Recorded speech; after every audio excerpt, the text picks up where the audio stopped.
الأنبياء والمرسلين وعلى آله وأصحابه أجمعين. سبحانك لا علم لنا إلا ما علمتنا إنك أنت العليم الحكيم.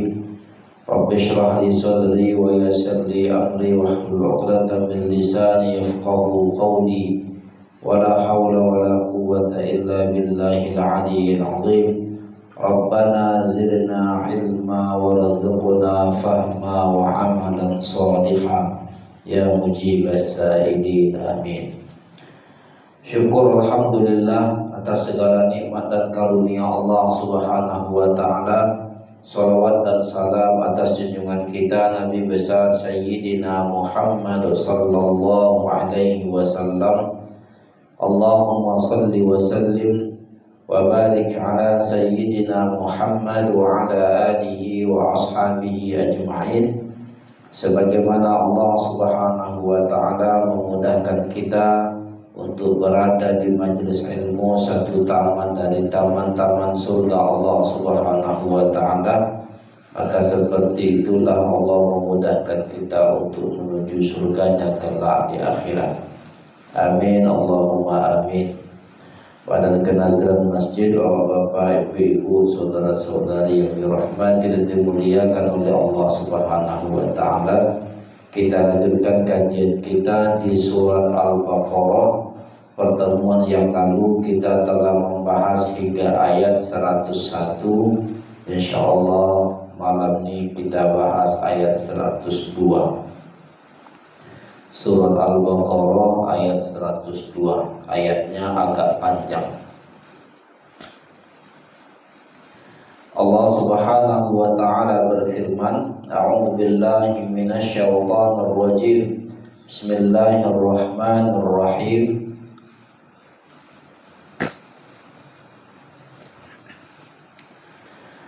واتبعوا ما تتلو الشياطين على ملك سليمان وما كفر سليمان ولكن الشياطين كفروا يعلمون الناس السحر وما أنزل على الملكين ببابل هاروت وماروت وما يعلمان من أحد حتى يقولا إنما نحن فتنة فلا تكفر فيتعلمون منهما ما يفرقون به بين المرء وزوجه وما هم بضارين به من أحد إلا بإذن الله ويتعلمون ما يضرهم ولا ينفعهم وَلَقَدْ عَلِمُوا لَمَنِ اشْتَرَاهُ مَا لَهُ فِي الْآخِرَةِ مِنْ خَلَاقٍ وَلَبِئْسَ مَا شَرَوْا بِهِ أَنفُسَهُمْ لَوْ كَانُوا يَعْلَمُونَ. Shadaqallahul Azim. Kira-kira terjemahannya,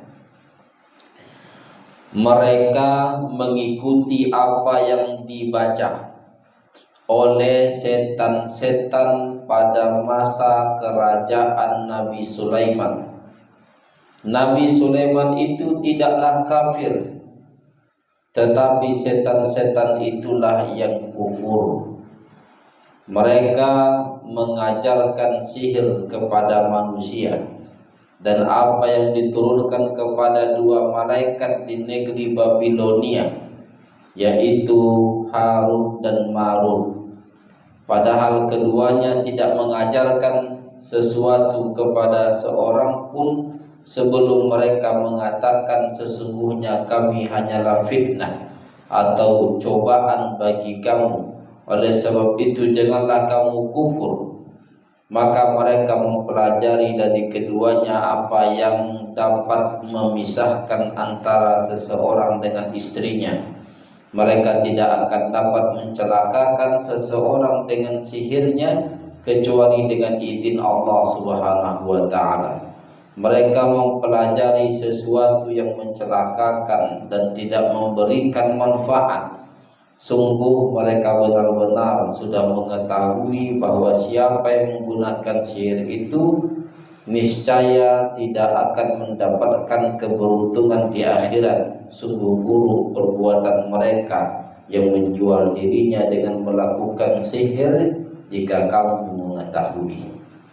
Bapak Ibu yang dirahmati dan dimuliakan oleh Allah Subhanahu wa taala, ayat ini punya kaitan erat dengan ayat sebelumnya dengan dua kaitan. Kaitan yang pertama, ayat sebelumnya berbicara tentang orang-orang Yahudi. Ayat ini pun berbicara tentang orang-orang Yahudi. Kaitan yang kedua, ayat sebelumnya itu berbicara tentang orang-orang Yahudi yang mencampakkan kitab mereka. Nah, Allah menyatakan pada ayat sebelumnya, ayat 101, nabadha fariqum minal ladzina utul kitab kitaballahi wara'a zuhurihim ka'annahum la ya'lamun. Mereka mencampakkan sebahagian dari orang-orang yang diberikan kitab Taurat itu mencampakkan di belakang mereka kitab Allah Subhanahu wa taala. Nah, lalu kaitannya dengan ini ayat yang ke-102 ini kata Al-Imam Al-Qurtubi bahwa ketika mereka mencampakkan kitab Allah tersebut lalu mereka beralih pada kitab yang lain, itulah kitab sihir yang ada pada mereka yang Allah sebutkan pada ayat ini. Jadi mereka campakkan kitab Taurat, mereka tidak gunakan kitab Allah Subhanahu wa taala yang diberikan melalui nabi mereka itu. Lalu apa yang mereka ikuti? Wattaba'u ma taslu syayatin ala mulki Sulaiman. Yang mereka ikuti, yang sebahagian mereka ikuti itu adalah apa yang dibacakan oleh syaitan pada kerajaan Nabi Sulaiman. Nanti kita jelaskan terkait dengan ini. Nah, jadi itu korelasi kaitan ayat ini dengan ayat sebelumnya. Diriwayatkan dari Al-Imam As-Suddi. Ini disebutkan oleh Al-Imam Al-Qurtubi dalam kitabnya Al-Jami' li Ahkamil Quran. Kata Al-Imam As-Suddi, orang-orang Yahudi itu menunjukkan kitab Taurat pada Nabi Muhammad sallallahu alaihi wasallam. Lalu Nabi Muhammad membacakan ayat Al-Quran. Ternyata antara kitab Taurat yang ditunjukkan oleh mereka dan ayat Al-Quran yang dibacakan oleh Sayyidina Muhammad sallallahu alaihi wasallam bersepakat. Artinya berbicara pada sesuatu yang sama. Nah, ketika mereka berada pada kondisi ini, maka mau tidak mau fanabadut Taurah, mereka campakkan kitab Taurat. Mengapa? Karena berkesesuaian dengan Al-Quran, yang konsekuensinya adalah mereka harus mengimani Al-Quran. Tapi mereka tidak mau mengimani Al-Quran. Maka mau tidak mau ayat yang mereka tunjukkan kepada Nabi Muhammad tadi melalui kitab Taurat yang mereka pegang itu mereka campakkan. Lalu wa akhadhu bi kitabi Asifin, mereka mengambil kitab si Asif.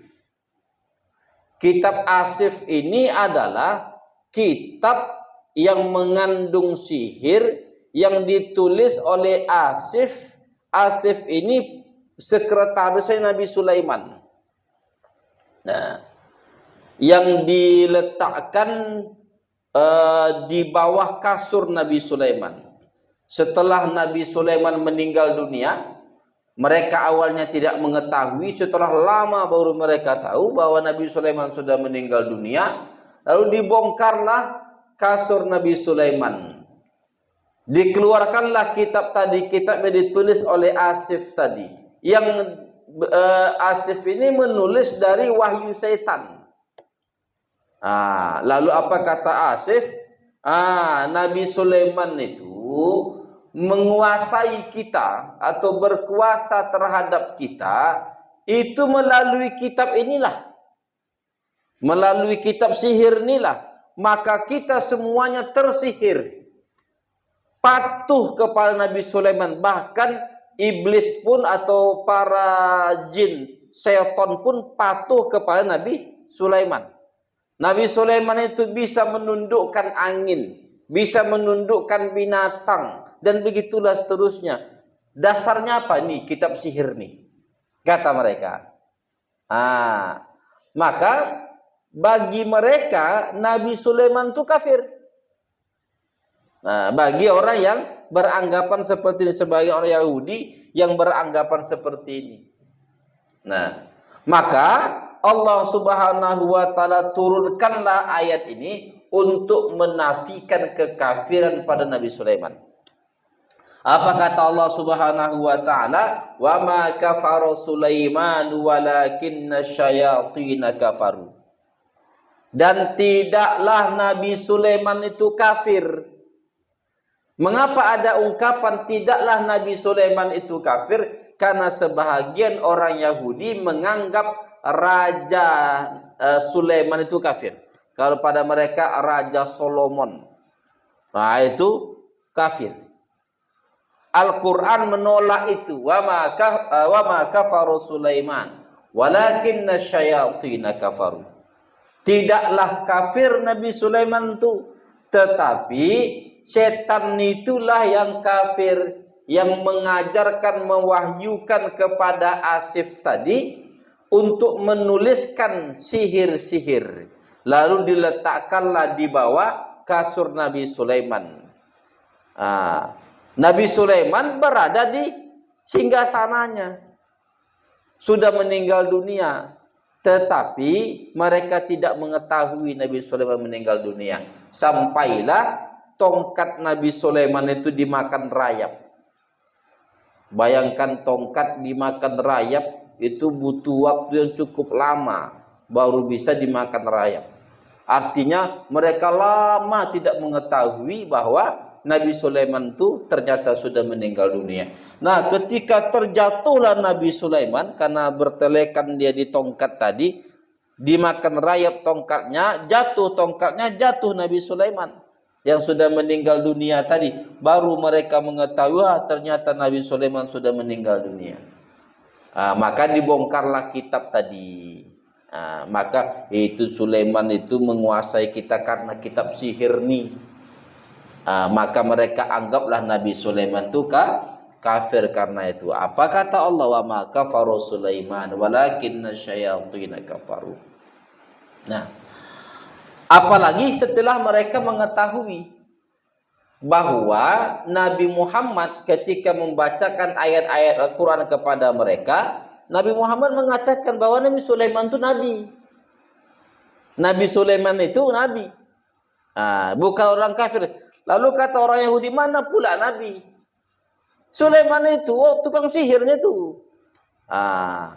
Di antara ayat yang menyatakan Nabi Sulaiman itu nanti Nabi adalah surah An-Nisa ayat 163 atau ayat-ayat yang lain. Karena cerita Nabi Sulaiman atau nama Nabi Sulaiman disebutkan beberapa kali dalam Al-Quran. Ketika Allah Subhanahu wa taala menyatakan inna auhayna ilaika, sesungguhnya kami mewahyukan kepadamu wahai Nabi Muhammad, kama auhayna ila Nuhin, sebagaimana kami mewahyukan kepada Nabi Nuh, wan nabiyyin min ba'dihi, dan nabi-nabi setelah dia. Siapa itu? Nabi Ibrahim, Nabi Sulaiman, Nabi Ishak, Nabi Yakub dan keturunannya, Nabi Isa, Nabi Ayub, Nabi Yunus, Nabi Harun dan Nabi Sulaiman. Di situ disebutkan Nabi Sulaiman, wa ataina Dauda zaburo. Dalam surat An-Nisa disebutkan oleh Nabi Muhammad bahwa Nabi Sulaiman itu adalah seorang nabi yang mendapatkan wahyu. Lalu orang Yahudi mengatakan, mana pula dia nabi? Itulah ilmu sejarah Nabi Muhammad itu bermasalah itu katanya. Nabi Muhammad itu bukan nabi. Dia adalah tukang sihir. Maka Allah turunkan ayat ini untuk meneguhkan bahwa Nabi Sulaiman itu bukan tukang sihir, tetapi yang mengajarkan sihir semenjak zaman Nabi Sulaiman itulah para syaitan, berdasarkan yang sekretaris Nabi Sulaiman tadi yang bernama Asif. Nah, itu dijelaskan oleh Al-Imam Al-Qurtubi dalam kitabnya Al-Jami' li Ahkamil Quran. Selanjutnya, pada ayat ini banyak pembahasan, Bapak Ibu yang dirahmati Allah.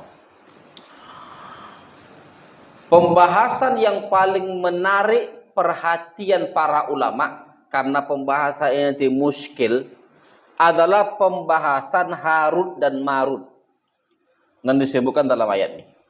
Nah, ketika Allah menyatakan wa ma kafara Sulaiman walakinna syayatin kafaru yu'allimuna an-nas as-sihra wa ma unzila 'alal malakaini bi Babila Harut wa Marut. Tidaklah Nabi Sulaiman itu kafir, tetapi setanlah yang kafir, yang mengajarkan kepada manusia akan sihir dan apa yang diturunkan kepada dua malaikat di negara Babilonia. Itulah malaikat Harut dan malaikat Marut. Nah, di sini nanti para ulama kita berbeda pendapat. Dijelaskan oleh Al-Imam Al-Qurtubi. Beliau nanti menjelaskan ini amat sangat baik ya. Kata beliau, Harut dan Marut ini berbeda pendapat para ulama tafsir. Apakah dia malaikat atau bukan malaikat? Pendapat yang pertama, dan itulah yang ma'ruf di kalangan kita di Indonesia, sehingga terjemahan Departemen Agama kita itu menjadikan Harut dan Marut itu menjadi malaikat, menjadi kata ganti dari kata alal malakaini yang diturunkan kepada dua malaikat di Babilonia. Siapa dia? Itulah Harut dan Marut. Berarti Harut dan Marut ini adalah malaikat. Nah, dan itu kita anut di Indonesia. Nah, berdasarkan pendapat bahwa Harut dan Marut itu adalah malaikat Allah Subhanahu wa taala, maka ada dua penjelasan terkait dengan ini. Penjelasan yang pertama, bahwa Allah Subhanahu wa taala menugaskan malaikat ini, malaikat Harut dan Marut ini, untuk mengajarkan sihir, untuk mengajarkan sihir. Tetapi pengajaran sihirnya adalah ta'limu inzar, pengajaran untuk memberikan peringatan.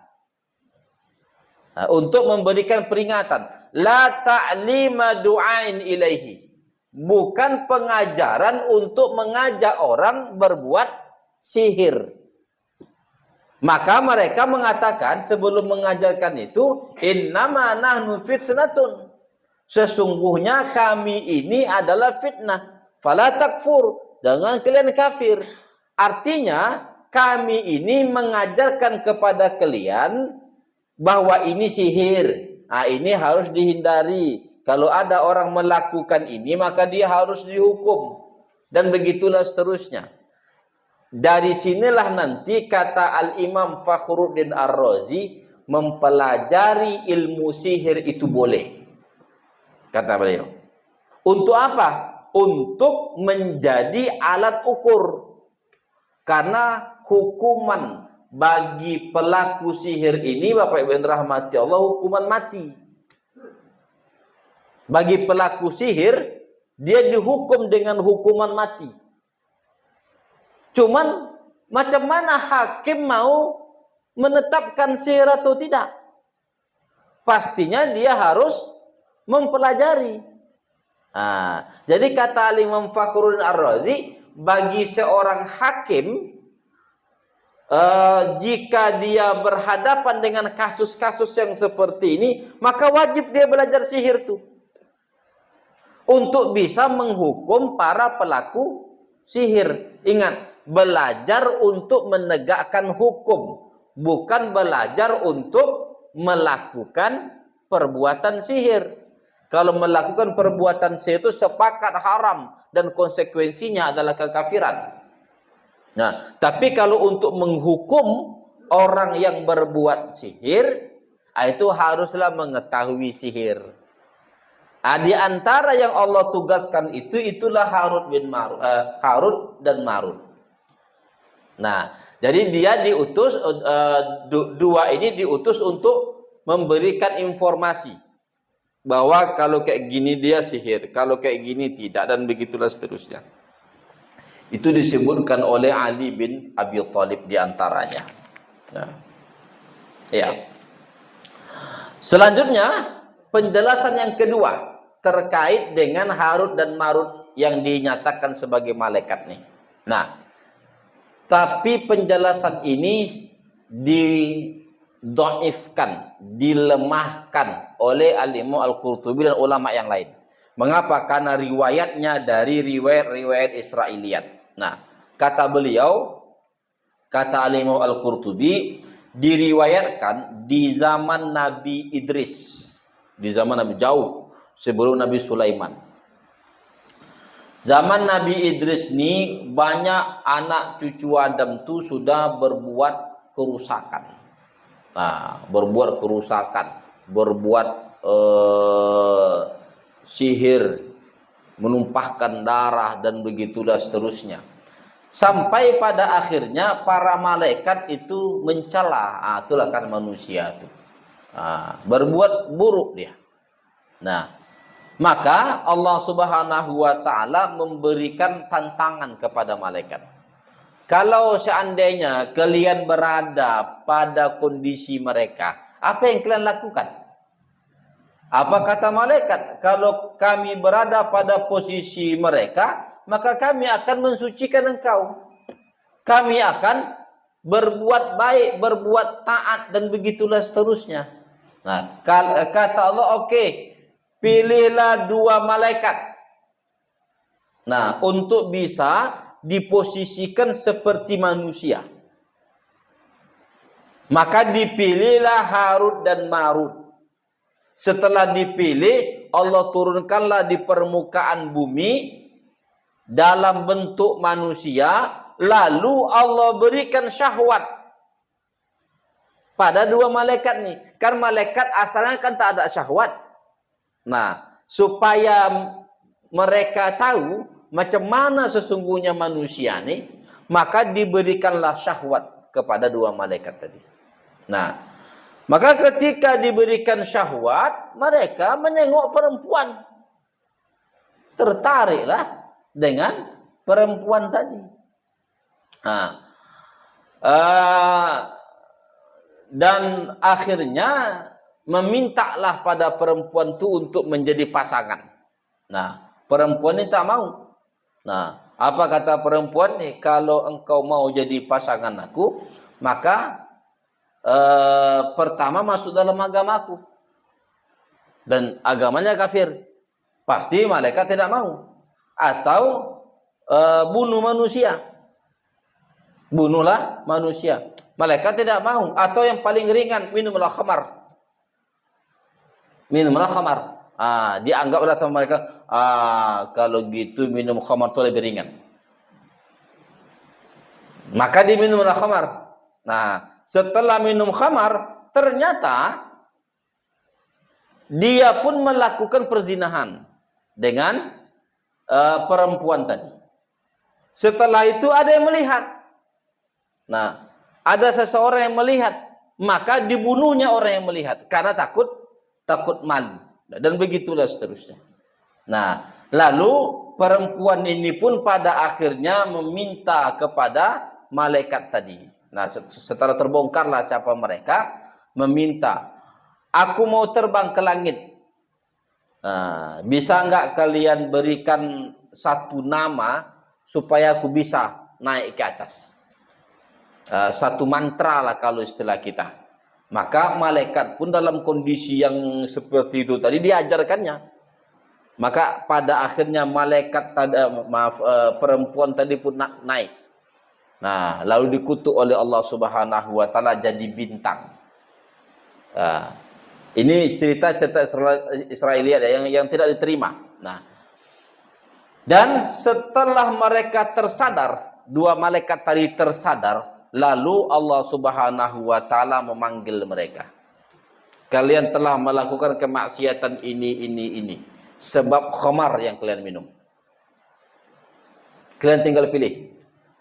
Kalian mau mendapatkan azab dunia atau azabil akhirah? Azab dunia atau azab akhirat? Kalau azab dunia, maka akhirat tak dapat. Kalau kalian dibebaskan di dunia ini, hidup seperti manusia sebagaimana biasa, maka di akhirat nanti kalian akan mendapatkan azab. Karena mereka tahu azab akhirat itu amat sangat berat, maka mereka pilihlah azab dunia. Dan mereka pun dalam salah satu riwayat diazab sampai akhir zaman.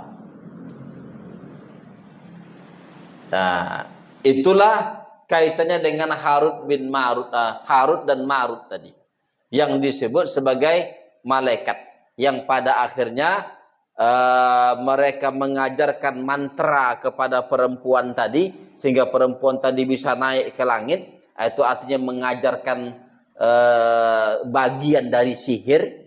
Nah, maka yang seperti ini kata Al-Imam Al-Qurtubi masuk dalam kategori riwayat Israiliyat yang bertentangan dengan prinsip syariat.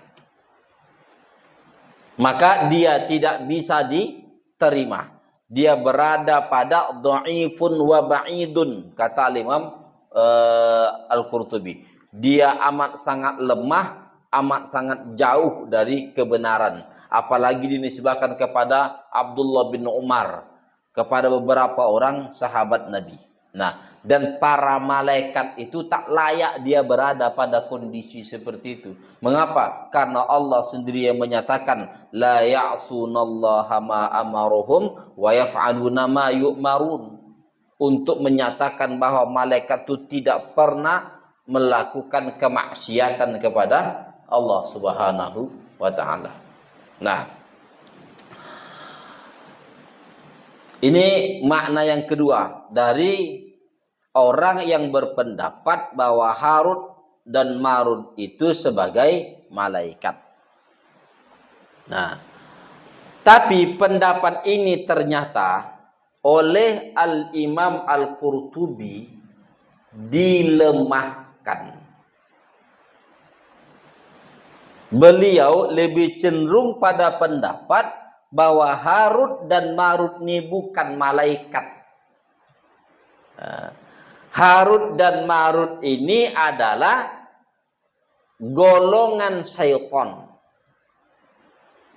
Nah, bermainlah ilmu bahasa di sini.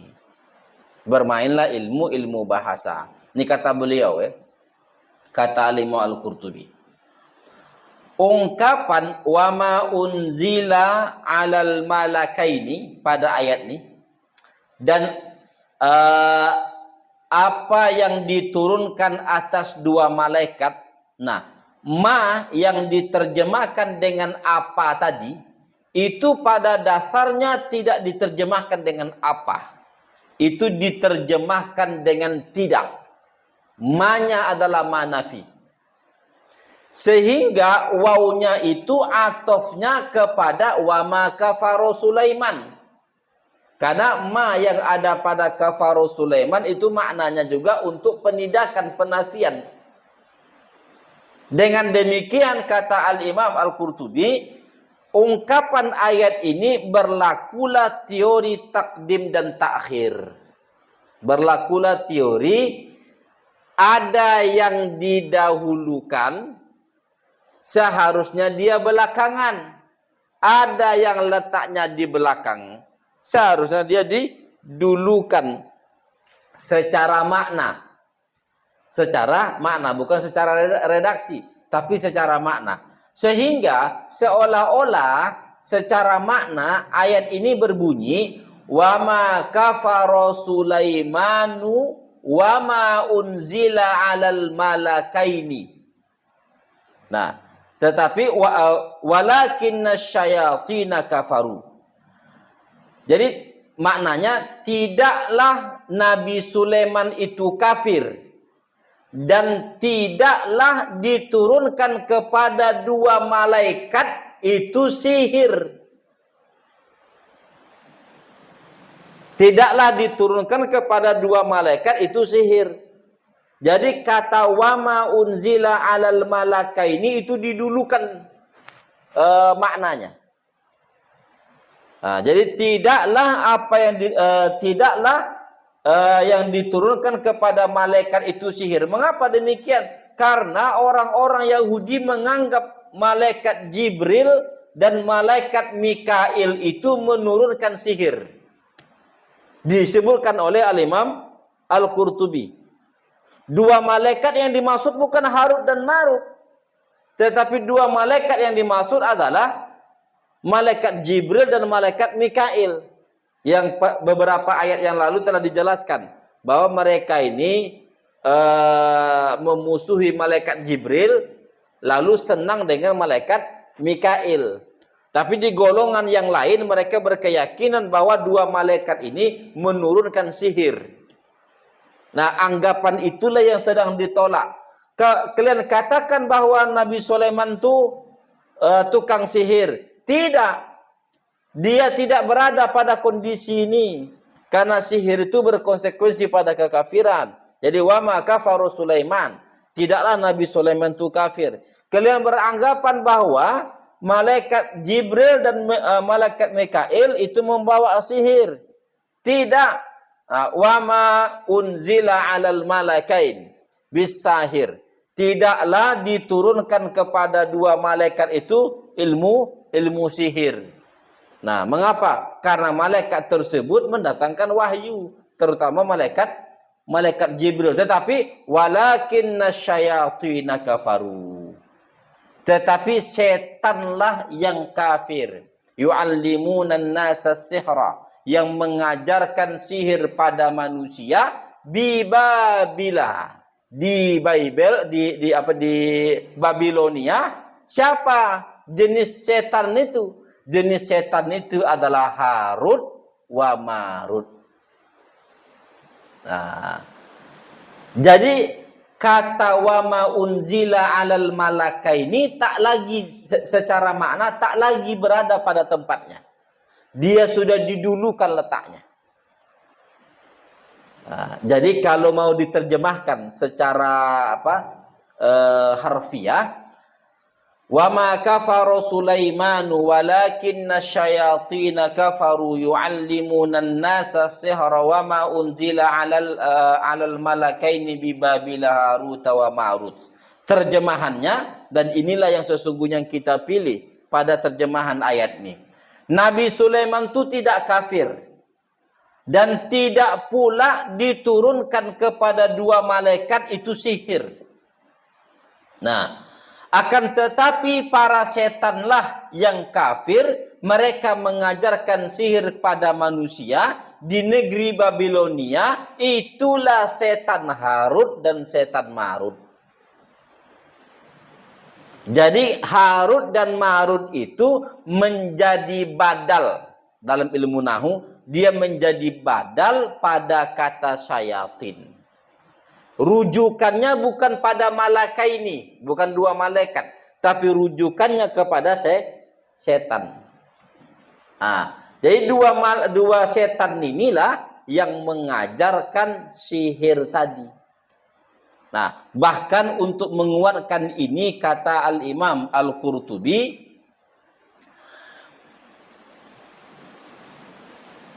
kata beliau, hadza aula ma humilat alaihi al-ayatu min at-ta'wil. Inilah yang lebih utama menjadi kemungkinan pada tafsir ayat ini. Nah, wa asahu ma qila fiha, dan penafsiran yang paling sahih terkait dengan ayat ini. Wala yultafatu ila siwahu. Dan janganlah kalian berpaling pada penafsiran yang lain. Jadi Al-Imam Al-Qurtubi sudah mewanti-wanti itu terlebih dahulu. Mengapa? Karena kalau disebutkan Harut dan Marut itu sebagai malaikat lalu mengajarkan sihir, ini jadi masalah. Menjadi masalah di dalam ilmu akidah.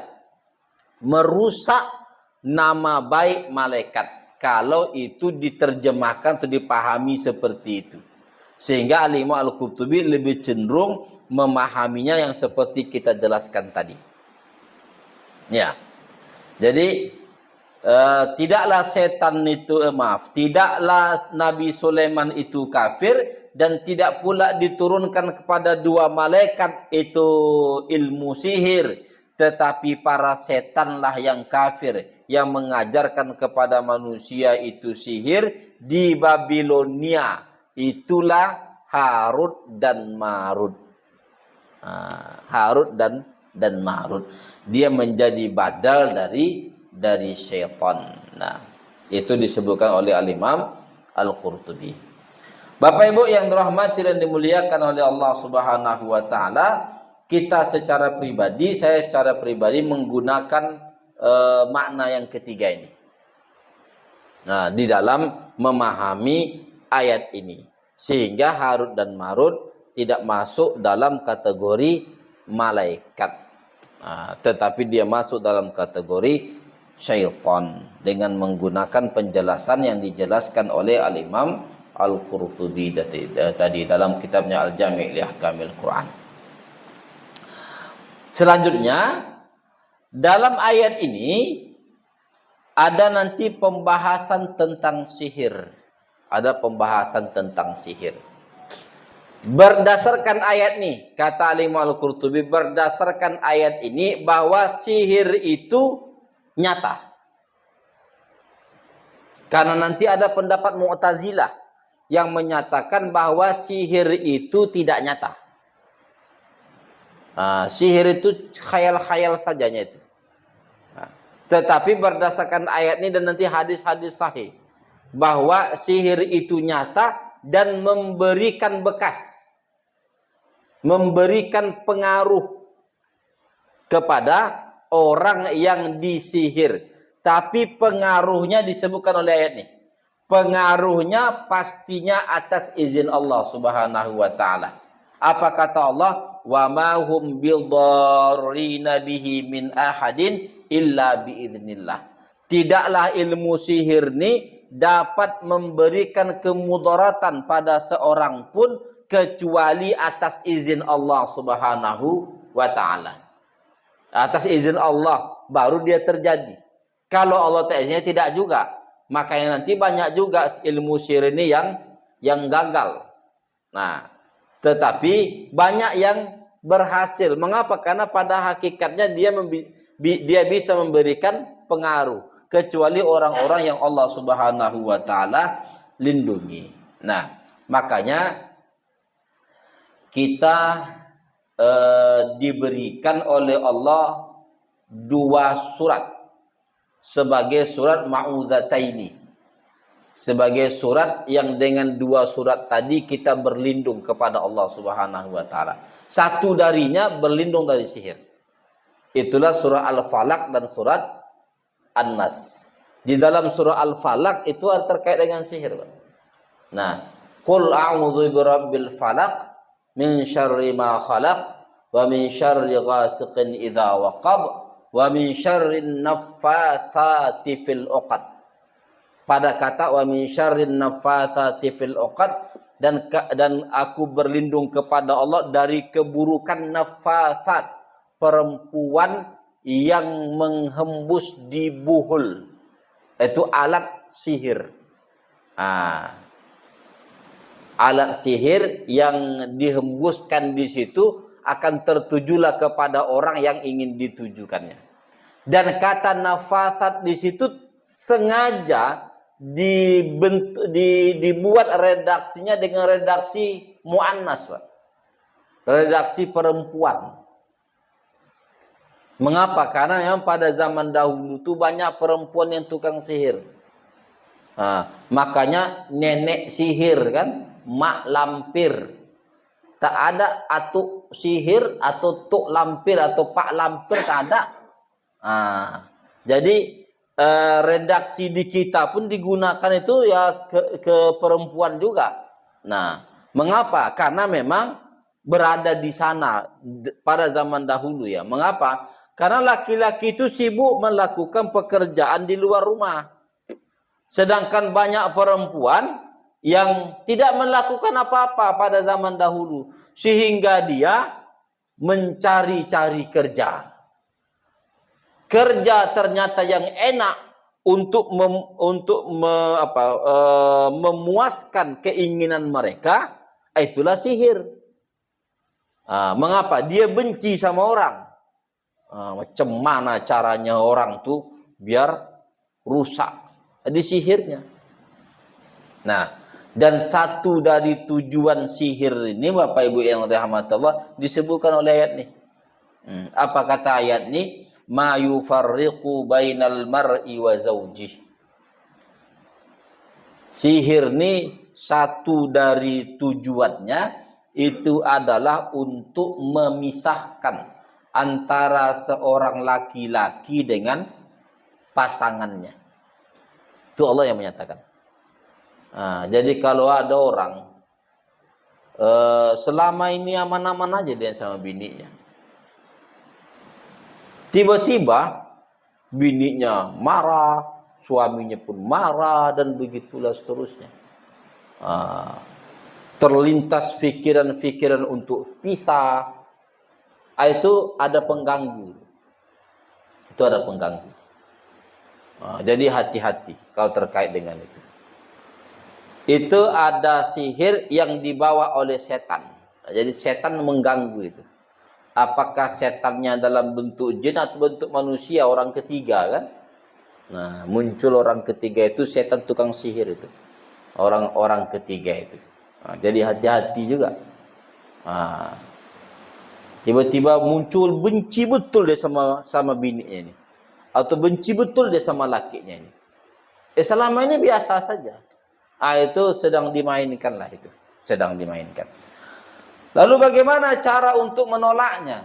Cara untuk menolaknya banyak. Nah, Rasul mengajarkan. Di antaranya sebelum tidur baca ayat kursi. Baca 3 qul. Nah, satu dari qul itu adalah terkait berlindung pada tukang sihir tadi. Nah, juga berlindung dari setan ketika dia berada pada surah An-Nas. Mau tidur itu di tempat tidur itu dikibas-kibaskan. Nah, itu Rasul yang menyatakan itu, dikibas-kibaskan supaya kalau ada sesuatu di situ dia hilang, sesuatu yang mistis dia hilang, dan mengibas-ngibaskannya dengan membaca ayat kursi, supaya dia hilang. Bahkan untuk ayat kursi ini mungkin nanti akan kita jelaskan ketika masuk di ayat kursi ya. Tapi singkatnya ayat kursi ini jangankan untuk setan, maling pun akan kita pun terhindar dari maling. Nah, jadi kita baca ayat kursi sebelum tidur. Ketika maling mau masuk pada malam itu, dia berubah niat, Pak. Berubah niatnya. Pada akhirnya tak jadi. Tidak adanya apa-apa di rumah itu. Tak ada apa-apa. Cuma karena kita mengamalkan ayat kursi tadi, Allah yang memalingkan dia dari perbuatannya itu di rumahnya itu. Dan bahkan kata Rasul akan terjaga juga tetangga-tetangganya. Nah, sehingga aman. Dan itu setan sendiri yang mengajarkannya. Jadi penasihat ini ternyata dia buka rahasia. Kepada siapa? Di antaranya kepada Abu Hurairah. Nah, pada sahabat Nabi. Saya tak tahu pernah nggak saya ceritakan di sini ya, tapi kita ulangi saja. Kalau pernah saya ceritakan ya berarti pengulangan, penguatan. Abu Hurairah itu pernah diperintahkan oleh Rasul untuk menjaga Baitul Mal. Di situ ada makanan, harta gitu kan. Nah, di malam hari dia jaga itu, tiba-tiba datanglah seseorang yang wajahnya buruk. Kalau istilahnya si buruk rupa lah. Datang mencari-cari makanan, mengambil-ngambil makanan di Baitul Mal. Ditangkap oleh Abu Hurairah. Nah, ketika ditangkap oleh Abu Hurairah, dia memelas. Aku punya anak, aku punya istri, belum makan. Ini kan Baitul Mal, harta kami ini. Yang kuambil ini harta punya. Lalu dilepaskan oleh Abu Hurairah. Nah, ketika subuh, Rasul datang menegur Abu Hurairah. Siapa yang datang tadi, kata Rasul. Tahu Rasul. Nah, diceritakanlah oleh Abu Hurairah apa kata dia. Kata dia kayak gini dan kayak gini. Kata Rasul, dia berdusta. Nanti malam datang lagi itu. Maka malam yang kedua diperintahkan oleh Rasul Abu Hurairah untuk menjaga Baitul Mal. Ternyata memang datang lagi, memelas lagi. Setelah ditangkap, memelas lagi. Sampai akhirnya dilepaskan lagi oleh Abu Hurairah. Abu Hurairah ini orangnya penyayang. Jangankan pada manusia, pada kucing saja, Pak. Abu Hurairah ini. Kalau tidurlah kucing di lengan bajunya itu. Biasa kalau orang Arab tuh lengan bajunya panjang. Jadi ketika terhampar, goleklah kucing di situ. Tak mau dia membangunkan kucing nih. Lebih bagus lengan baju itu yang dipotong sama dia. Daripada sekedar membangunkan kucing tadi. Mengapa? Karena lengan baju itu bisa dijahit lagi sama dia. Itulah perbuatan murid. Saking kan sayangnya, kasih sayangnya itu besar. Jadi ketika memalas lagi yang mencurinya dan berjanji tidak akan datang lagi, maka dilepaskan oleh Abu Hurairah. Subuhnya ditanya lagi sama Rasul. Wahai Abu Hurairah, datang dia tadi malam. Datang wahai Rasul. Kau lepaskan dia, aku lepaskan. Apa kata dia? Dia memelas lagi dan berjanji untuk tidak datang. Apa kata Rasul? Dia berbohong. Nanti malam datang lagi tuh. Diperintahkan juga oleh Rasul Abu Hurairah untuk menjaga Baitul Mal malam yang ketiga. Ternyata betul datang lagi dia. Ketika datang ditangkaplah oleh Abu Hurairah, diikat oleh Abu Hurairah. Ini kali yang ketiga, kau kemarin sudah berjanji untuk tidak datang. Sekarang kau datang lagi, kuikat. Kulaporkan kepada Rasul. Karena Abu Hurairah ini cinta ilmu. Suka dia pada mendapatkan ilmu. Maka orang yang datang tadi menyatakan, mau kau kuajarkan satu ilmu? Mau, kata Abu Hurairah. Maka di malam hari sebelum tidur bacalah ayat kursi. Dibacakan oleh laki-laki. Dibacakanlah ayat ini. Yang dibacakannya ayat kursi. Kalau kau baca ayat ini, maka tak ada orang malam itu yang mengganggu. Tidak setan, tidak pula dari golongan manusia, pencuri. Nah, maka setelah diajarkan, Abu Hurairah menerima pengajaran itu dengan baik. Sebagai bentuk balasannya, dilepaskan. Dilepaskanlah sama Abu Hurairah. Mengapa? Karena udah jadi guru. Maka dilepaskan. Setelah dilepaskan, subuh hari datang Rasul. Datang dia tadi malam. Datang wahai Rasul. Apa kata dia? Dia mengatakan, kalau mau selamat di malam hari, bacalah ayat kursi. dibacakannya. Apa kata Rasul? Kali ini dia benar. Jadi pengajaran tadi itu benar. Jadi dibenarkan oleh Rasul. Lalu kata Rasul, tahu kau siapa yang datang tuh? Kata Abu Hurairah, tak tahu. Hanya Allah dan Rasulnya lah yang tahu. Maka kata Rasul, yang datang itu adalah setan. Kalau kayak gitu, yang mengajarkan Abu Hurairah itu adalah setan. Tapi pengajaran itu dibenarkan oleh Rasul Sallallahu Alaihi Wasallam. Jadi setan yang membongkar rahasia untuk dirinya. Kau kalau mau selamat dari setan, bacalah ayat kursi. Pada kasus pencurian ini kan, pada kasus pencurian.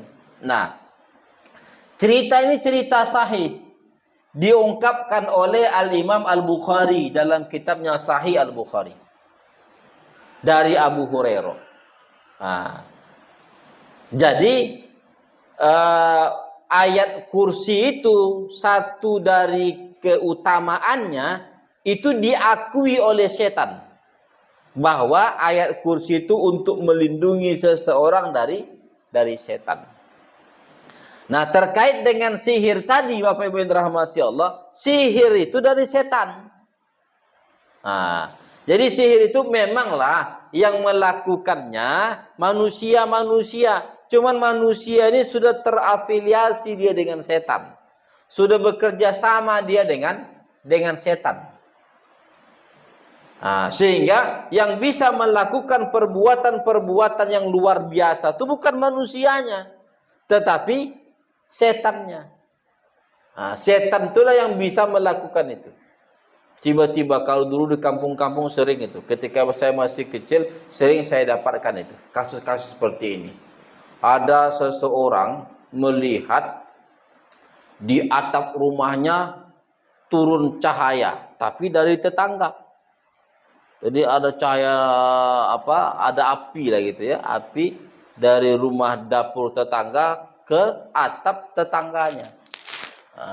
Setelah itu menjeritlah orang yang ada di dalamnya. Kalau istilah kami dulu, orang kamu kena polong kawan tuh katanya. Kena polong. Itu nanti kerasukan lah.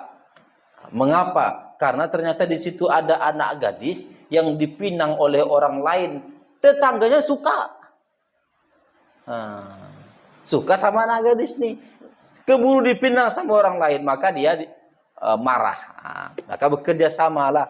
Nah, setan yang bisa diajak kerjasama itu setan-setan yang non-job, Pak. Setan ini ada yang non-job, ada yang jobnya ada. Kalau yang ada jobnya tak mau dia tuh. Yang pengangguran lah. Kau nganggur kan? Aku pekerjakan mau. Ya maulah katanya kan? Dipekerjakanlah sama dukun dan begitulah seterusnya. Kaitannya dengan sihir-sihir nanti. Kalau yang masih ada pekerjaannya, tak mau dia. Itulah setan korin yang ada pada diri kita. Di antaranya ya, karena jenis-jenis setan ini banyak. Nah, setan korin yang ada pada diri kita ini, itu jobnya ada. Dia tidak akan keluar, Pak. Dia tidak akan berada pada kerjaan yang lain. Kerjaan dia khusus pada diri kita. Kapan dia non-job? Ketika kita meninggal dunia. Nah, ketika kita mati, tak ada lagi kerjaan dia. Nganggurlah dia. Direkrutlah oleh setan-setan yang lain yang bekerja sama dukun tadi. Terjadilah penyihiran.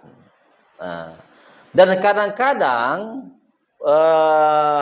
metode atau yang dilakukannya itu bisa dari ucapan-ucapan tertentu yang kalau istilah kita mantra. Dengan ucapan tersebut terpanggillah setan yang terafiliasi dengan ucapan itu, dengan mantra itu, sehingga dia akan melakukan. Bisa dengan ucapan. Nah, bisa juga dengan melakukan penghinaan. Kalau dulu tuh biasa Ada orang belajar ilmu silat. Pertama ya jurus-jurus yang dipelajari. Tapi nanti tingkatan tinggi udah masuk pada ilmu yang lain. Nah, tapi ada syaratnya. Apa syaratnya? Kau kencingi kotak ini selama beberapa malam. Disediakanlah satu kotak atau satu kaleng. Nah, di dalamnya ada sesuatu. Dikencingilah. Jadi dulu ada orang yang resek, ternyata dibukanya kotak tadi. Apa isi kotak? Ternyata Al-Quran kecil. Itulah yang dikencingi tadi. Ya sukalah setan. Akhirnya dia mendapatkan satu kekuatan dan begitulah seterusnya ya. Nah, jadi sihir ini dia bersumber dari setan. Bisa bentuknya mantra-mantra, bisa juga bentuknya sesuatu yang lain.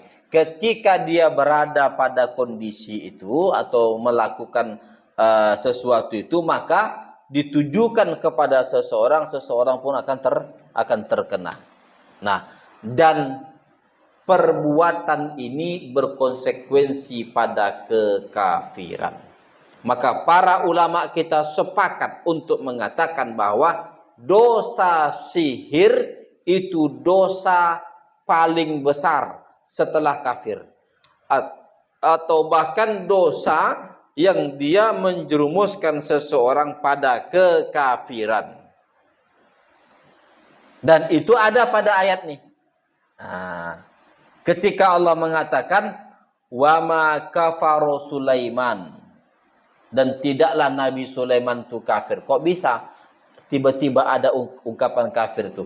Karena mereka menganggap Nabi Sulaiman menguasai kerajaannya dengan ilmu sihir. Lalu Allah mengatakan tidak, Nabi Sulaiman itu tak kafir. Seolah-olah Allah ingin mengatakan perbuatan sihir yang dilakukan oleh seseorang itu menyebabkan pada kekafiran. Dan Nabi Sulaiman itu tak kafir. Ini menunjukkan bahwa sihir itu berkonsekuensi pada kekafiran. Dengan demikian, hukuman yang diterapkan pada pelaku sihir ini adalah hukuman murtad. Mengapa? Karena orangnya sudah kafir. Hukuman murtad apa? Ya mati, bunuh. Hukuman murtad itu ya mati. Nah, jadi kalau seperti itu, sihir ini sesuatu yang amat sangat buruk. Tetapi memang dia tidak akan berefek ketika Allah Subhanahu wa taala tidak mengizinkannya.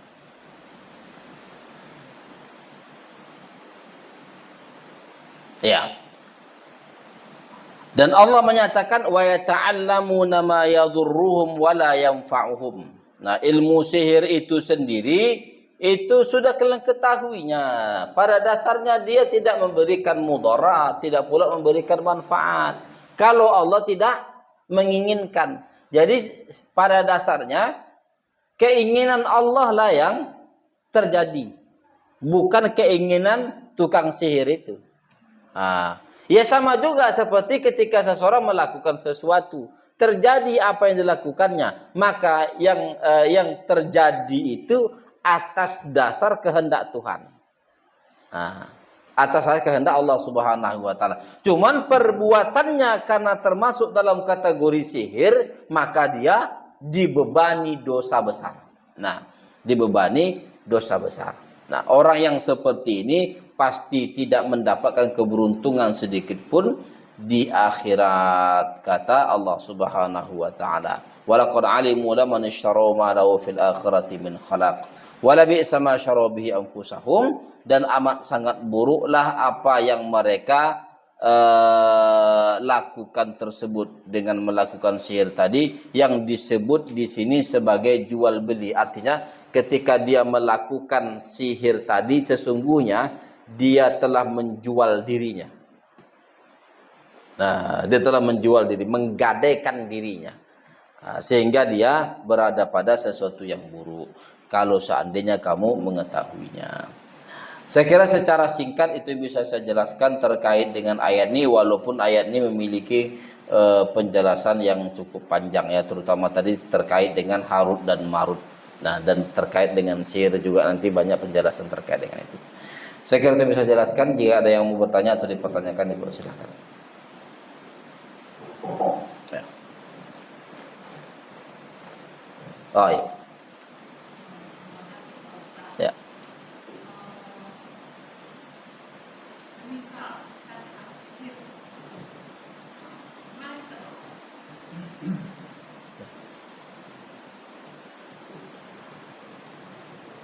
Pertama yang harus kita lakukan, kita mendefend atau membentengi diri ya.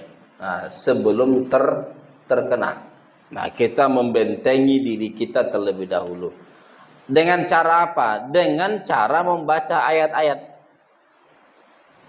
Nah, di antara ayat penangkal sihir ini, itu ada surah Al-Fatihah, surat ayat kursi, 3 kul.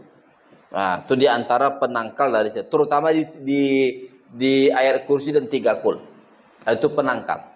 Disuruh oleh Nabi untuk dibaca di pagi hari dan sore hari, sehabis sholat, sebelum tidur. Itu disuruh oleh Nabi. Ketika kita berada pada kondisi ini membaca itu, maka terjagalah kita. Di pagi hari di sholat subuh kita terjaga. Lalu di siang hari kita terjaga, di waktu asar kita terjaga, di waktu maghrib kita terjaga, waktu isya kita terjaga, sebelum tidur kita terjaga. Nah, dan begitulah seterusnya. Makanya bagus juga itu untuk diwiridkan. Nah, bagus juga untuk diwiridkan. Kalau dulu sehabis sholat itu biasa imamnya mewiridkan itu sehingga makmumnya ikut. Cuman di kota-kota ini udah banyak yang meninggalkannya. Mengapa banyak meninggalkannya? Karena jamaahnya mau cepat aja.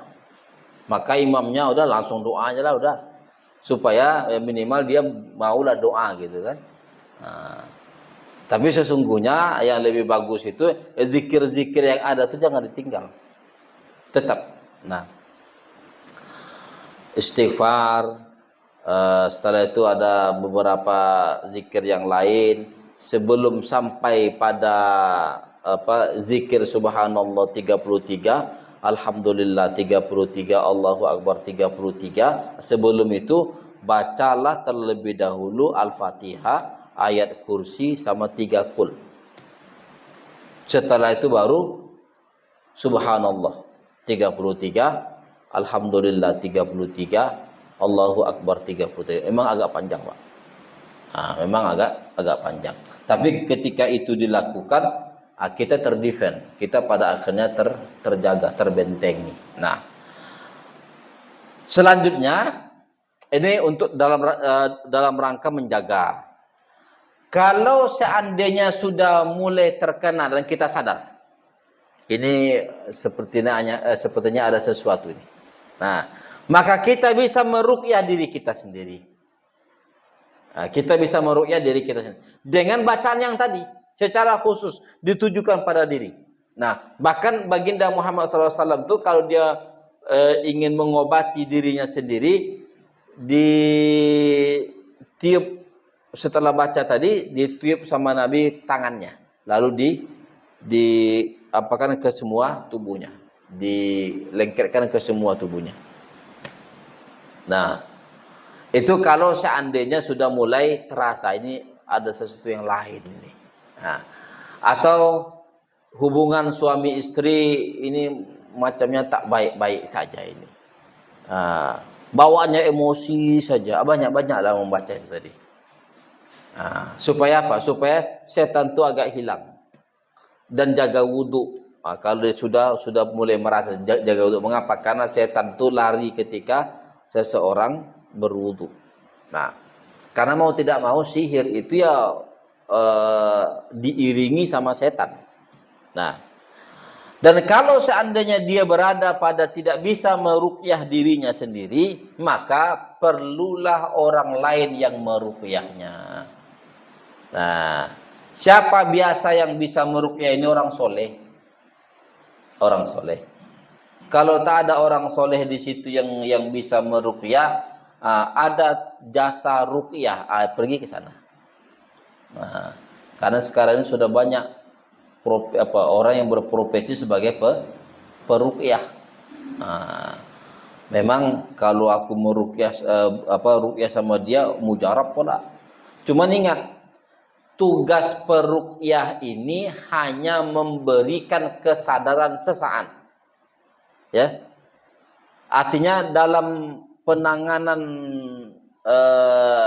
dalam kondisi itu bisalah ditanganinya. Setelah nanti pergi dari tempat ruqyah itu tidak lagi bisa dijaga sama peruqyah nih. Ya dia sendirilah menjaganya. Dia sendirilah yang menjaga dirinya sendiri. Jadi kalau sudah diruqyah sama orang lain, sudah selesai, dia pun pulang ke rumah, dia sendiri yang menjaga dirinya.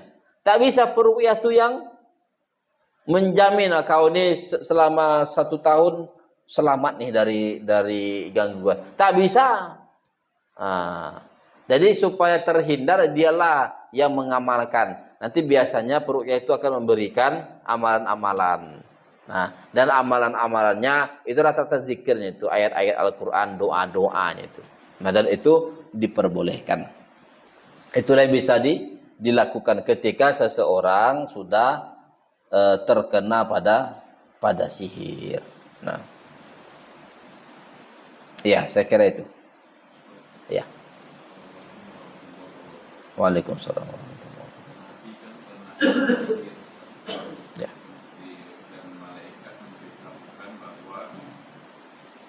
Ada satu benda yang digunakan dari rambut Nabi, kalau nggak salah saya itu, dan diletakkan di sini apa saya nggak tahu itu.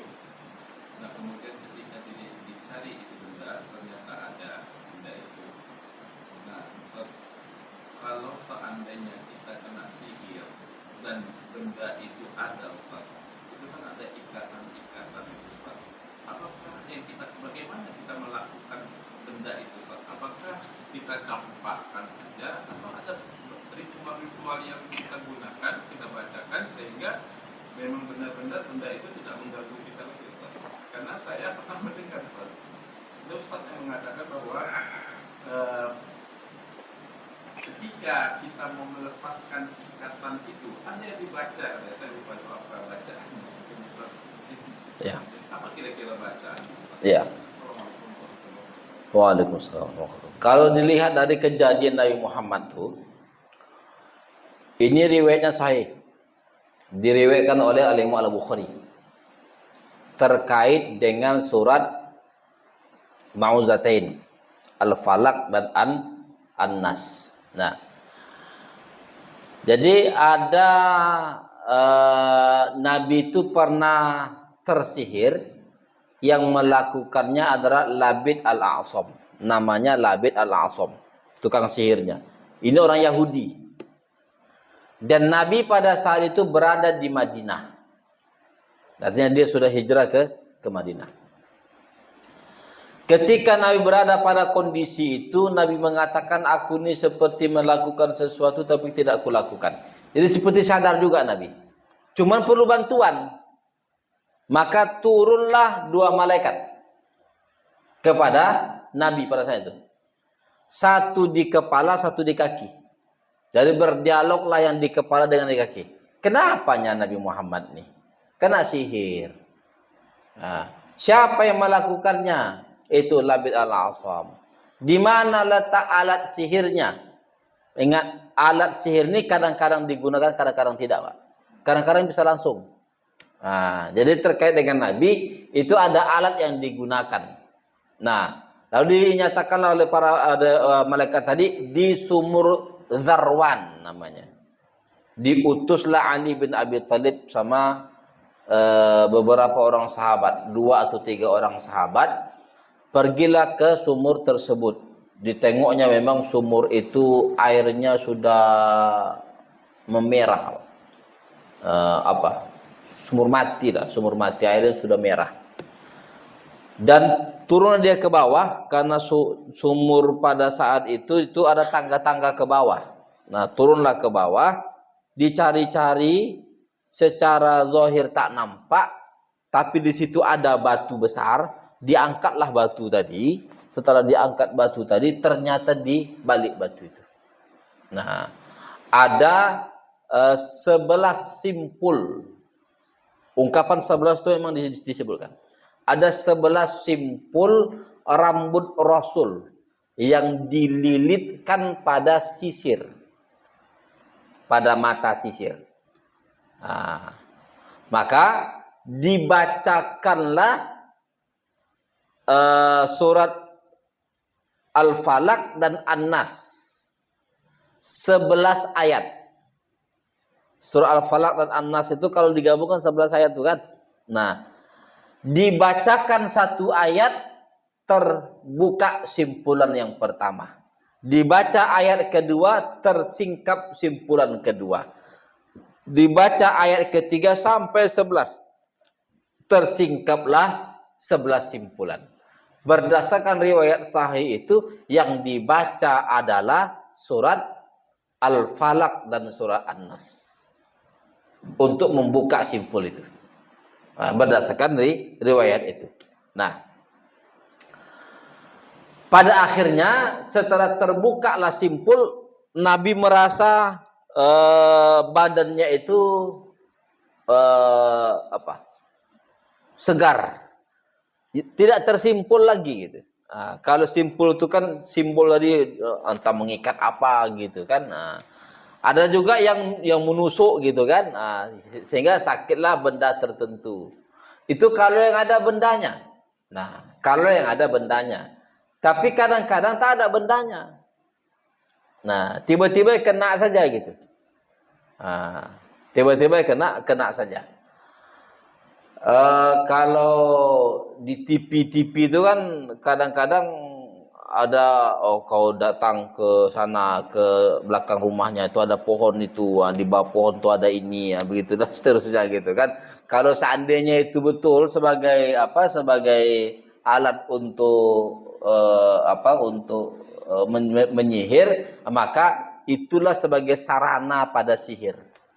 Nah, tapi tidak semua tukang sihir itu memiliki sarana-sarana khusus.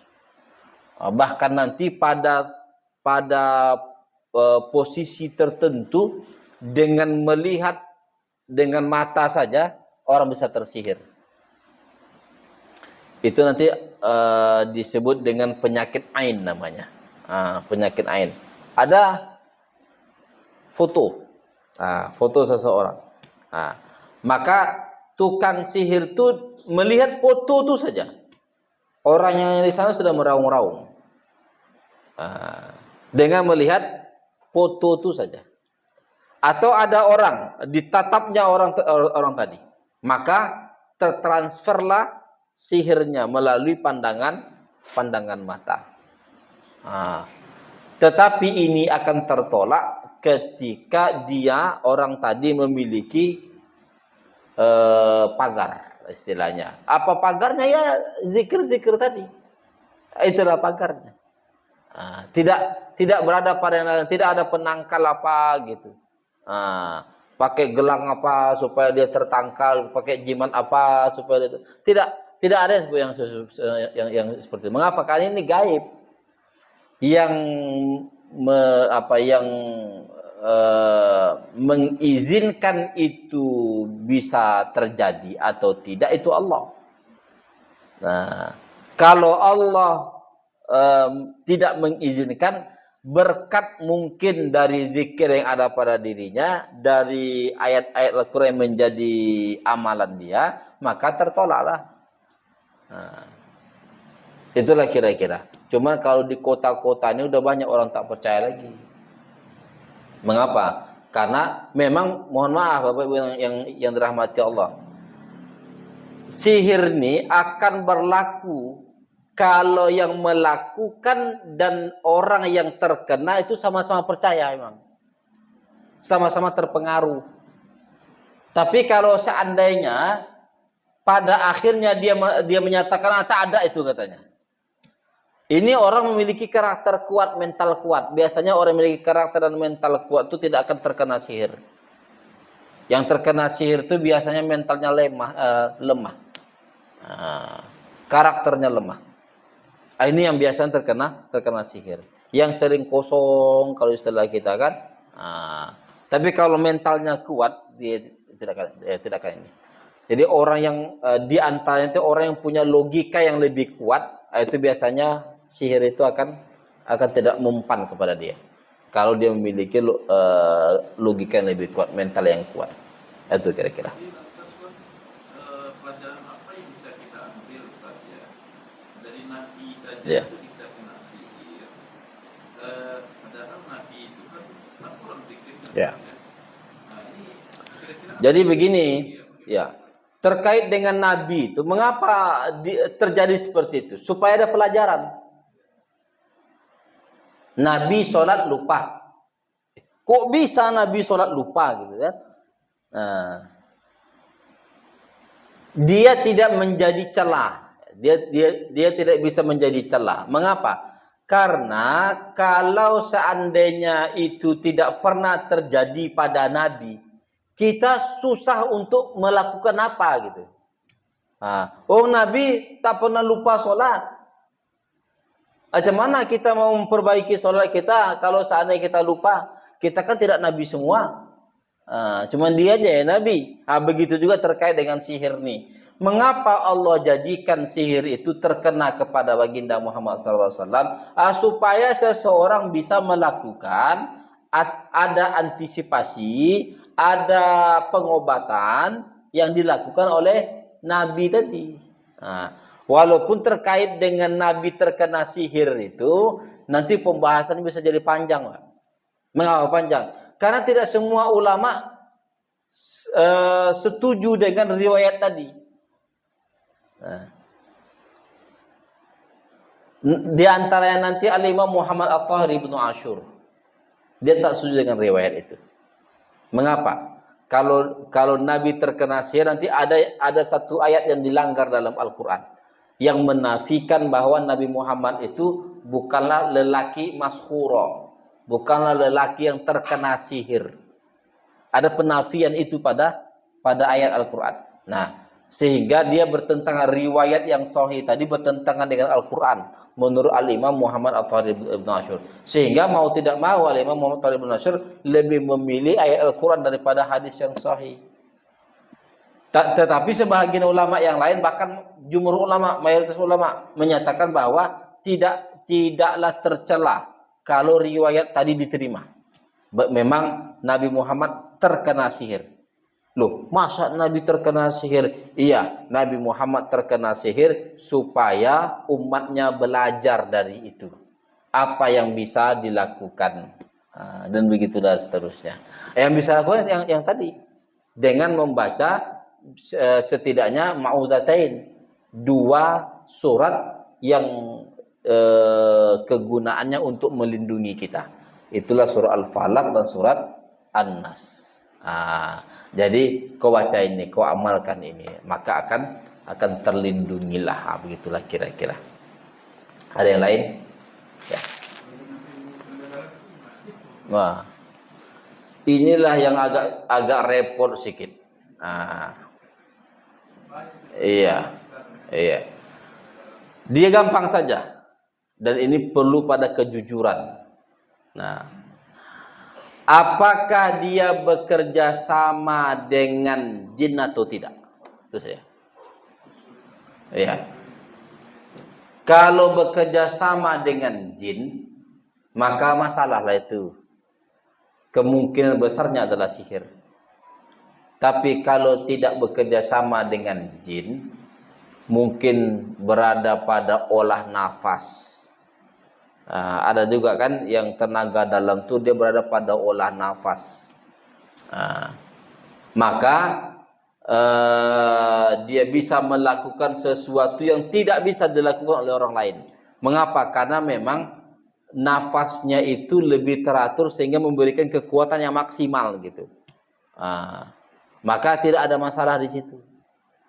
Dan itu butuh kejujuran pada orang yang memiliki ilmu tadi, dan pada guru yang kepadanya dia belajar.